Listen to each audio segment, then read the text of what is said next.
Nous allons aujourd'hui nous intéresser aux subcultures. Les subcultures sont des concepts créés et analysés par les Cultural Studies dès les années 60. Nous nous situons à cette époque dans les années Birmingham, au moment où les sociologues du CCS commencent à s'intéresser aux cultures populaires du monde ouvrier.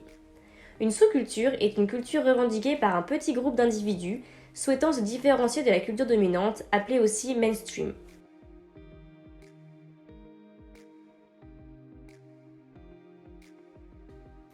Les textes étudiés ici abordent deux époques et trois pays distincts. Les années 70 avec les hippies aux USA et les punks en Angleterre, et les années 90 avec les Quinri, originaires de Paris et inspirés de la culture hip-hop américaine. Il est question dans ces textes de s'intéresser au style que chaque groupe social assimile et ainsi de démontrer que ces derniers ont construit de véritables cultures à part entière. Tout d'abord, nous pouvons remarquer que les subcultures sont souvent incarnées par des jeunes issus de milieux populaires. Dick Ebdige nous explique dans son texte sur la culture punk que les subcultures ont en commun d'être issues de classes ouvrières. Olivier Galland énonce également que la période d'adolescence est la période de la vie où l'on est le plus influencé par nos groupes de pairs. Il en est de même dans le texte de David Sudre sur la culture hip-hop ball américain, où les participants sont des jeunes de banlieue parisienne.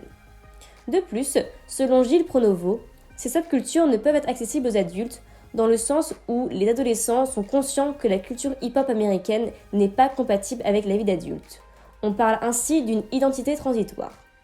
Chez les punks, on parle d'adolescents rebelles, opposés aux valeurs de la famille, mais qui, en grandissant, vont renouer des liens avec leurs proches. De ce fait, on comprend que les subcultures sont considérées comme un moyen d'évasion pour ces jeunes pour échapper à la réalité de la vie qu'on leur impose. Les hippies expliquent dans le texte de Willis qu'ils consomment de la drogue pour pénétrer dans un monde symbolique et faire des expériences inexistantes dans le monde ordinaire. En ce qui concerne les Quinri, s'ils s'identifient au ghetto des USA et aux personnalités afro-américaines, c'est parce que selon Sudre, ils ressentent la ségrégation urbaine.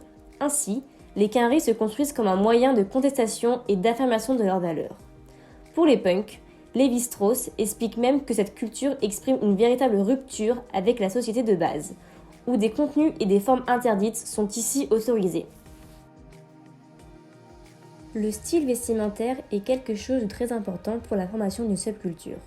C'est par les vêtements que l'on transmet les valeurs que l'on souhaite incarner. Chez les punks, Barthez exprime le fait que le style permet d'aller à l'encontre de la culture majoritaire.